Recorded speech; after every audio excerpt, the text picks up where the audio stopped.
Hello everyone, myself Dr. Sharayu M. Thorat, Associate Professor, Sri Shivaji College of Arts, Commerce and Science, Akola. I'm here today with some of the concepts based on one of an important topic of physical chemistry, that is the statistical thermodynamics. So let us begin.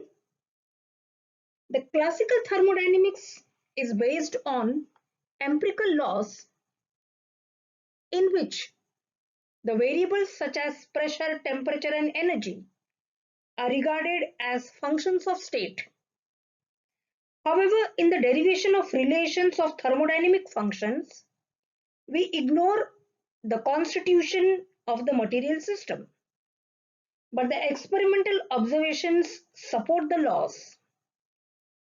So the only drawback in classical thermodynamics is that we cannot calculate directly the absolute value of the thermodynamic function of a substance. So in order to overcome this, a new method or approach has been developed, which is known as statistical thermodynamics.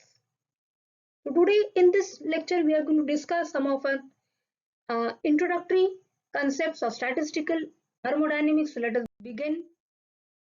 The limitation of the classical treatment is that we are not certain about the rate and mechanism of the process under investigation.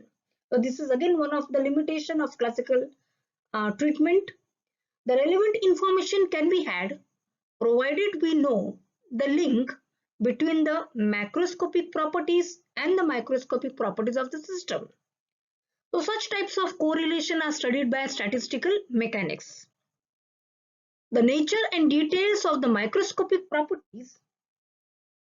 Which are the microscopic properties? For example, speed, momentum and energy of each particle are provided by quantum mechanics. So quantum mechanics studies the nature and the detailed properties of these microscopic properties. The macroscopic properties of the system are determined by thermodynamic principles. So statistical mechanics acts as a bridge between thermodynamics and quantum mechanics. Thus, the study of link between thermodynamics and quantum mechanics is called statistical thermodynamics. So if we summarize, we can state that the quantum mechanics provides information about the energy of the molecular system. Then statistical mechanics tells us about the possible arrangement of the energy among the various molecules of the system and introduces the concept of probability and partition functions. Statistical thermodynamics deals with the relationships between the probability, partition functions and the thermodynamic properties. Now the role of statistical mechanics. The energy expression suggests that the energy of the molecules present in a system will depend on the quantum numbers. For a lower quantum number, the energy of the state is lower than that for a higher quantum number. Now the question is that how the molecules are to be distributed amongst the possible energy levels. In other words, we want to know that how many molecules are present in the lowest energy level, highest energy level, and how many are present in various intermediate energy levels. That is to say, we wish to have information about the best possible arrangements of the molecules in various quantum or energy levels. And such a description is given by the term probability, which is denoted by W. Now let us discuss some of the common terms which we are going to use in this unit, statistical thermodynamics. First, assembly. A number capital N of identical entities is called an assembly. If the entities are single particles, then the assembly is simply called as a system. If the entities are assemblies of particles, then we call the number n as assembly of assemblies or an ensemble. So an ensemble consists of a large number of replicas of the system under consideration. Each member of the ensemble has same number of molecules, that is capital N, same volume V and the same energy E. So if such a type of ensemble arises, then it is called as the microcanonical N symbol. So microcanonical N symbol is that N symbol which is having same number of molecules N, same volume V, and same energy E in each of the system in it. Then canonical N symbol. The N symbol consisting of a large number of assemblies or systems, each having the same value of capital N, that is the number of molecules, same volume V and T, is called as a canonical N symbol. At equilibrium, each assembly or member of the canonical N symbol is having the same temperature but not necessarily the same value of energy E. The value of energy E will fluctuate about the N symbol average value. Then what do you mean by occupation number? It is the number of system in that particular state. The set of occupation number is called a distribution. So suppose we have to distribute 100 distinguishable balls into 5 boxes in such a way that each box contains 20 balls. Now this overall distribution is called as a macro state. We have to distribute 20 balls, okay, in 5 boxes. So this overall distribution is called as the macro state. But the detailed description of the distribution, that balls numbered 1 to 20 can appear in one box, then 21 to 40 in the second box, 41 to 60 in the third box, etc. Now this description is called as a microstate. So the number of microstates which correspond to a macrostate is referred to as the thermodynamic probability. Now what do you mean by statistical weight factor G? It is the degree of degeneracy of a particular energy level, and it is equal to the energy states of any energy level. For example, the energy level of a particle in the three-dimensional box is given by epsilon 1 is equal to n square x plus n square y plus n square z into h square divided by 8 mv. The energy of the quantum states, that is 211, 121 and 112, is the same, but the three states are distinct. So hence the degree of degeneracy is 3 and the statistical weight factor G is also 3. Now configuration, what do you mean by configuration? Various equivalent ways of achieving a state is called a configuration of the system. For example, consider two coins A and B. The state of showing one head and one tail can be achieved in two ways. So you are having two coins. So there are two ways. Coin A shows a head and coin B will show a tail. Or coin A shows a tail and the coin B will show a head. So there are two ways to arrive at the same state, and that is one head and one tail. Hence the number of configuration is said to be 2. Now the probability.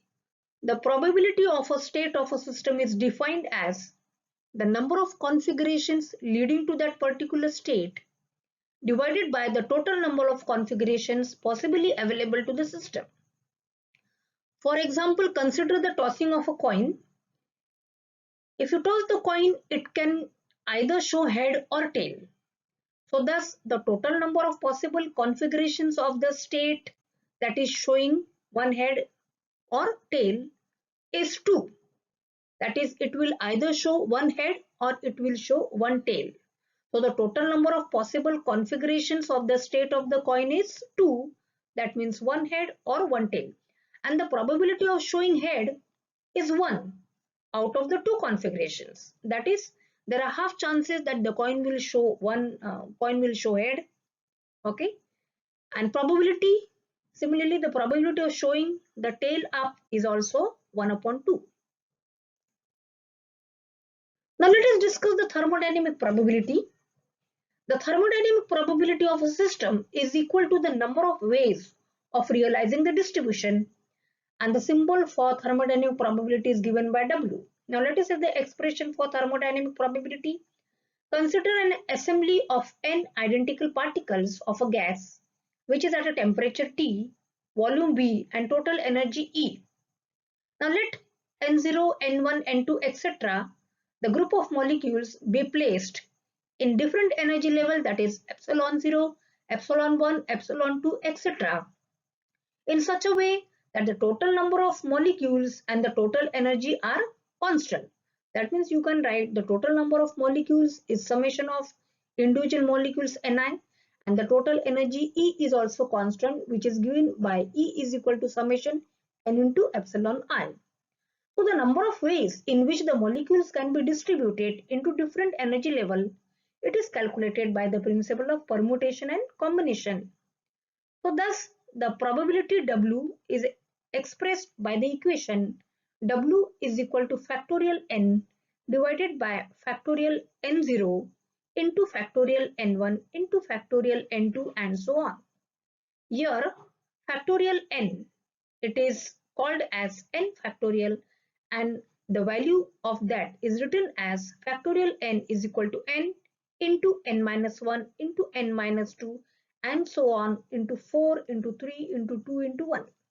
Similarly, the terms in the denominators are also different. Now permutation and combination.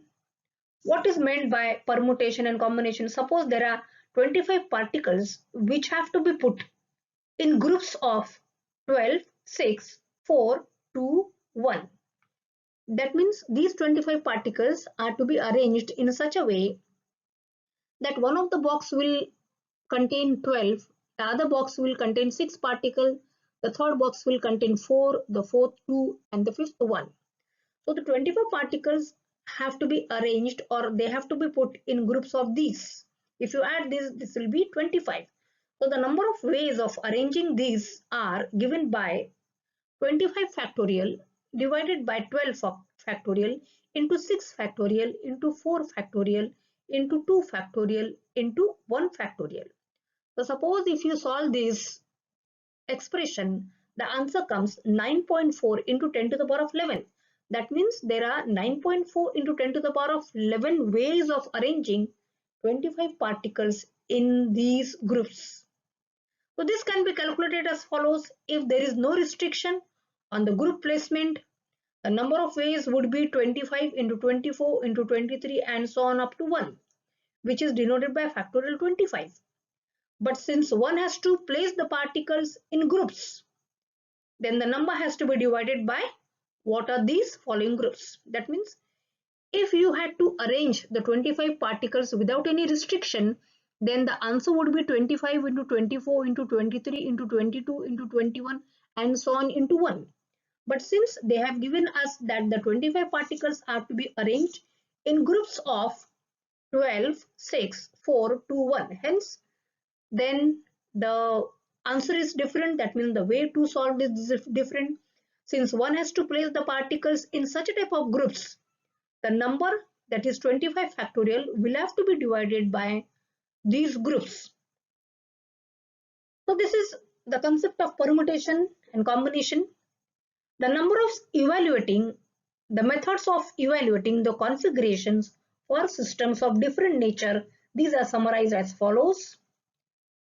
So these are the method of evaluating the configurations for the system.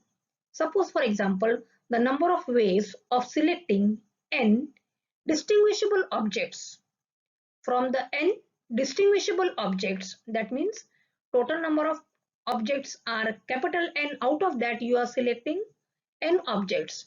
Then the expression or the way is given by thermodynamic probability W is equal to factorial n divided by n minus small n factorial into n factorial.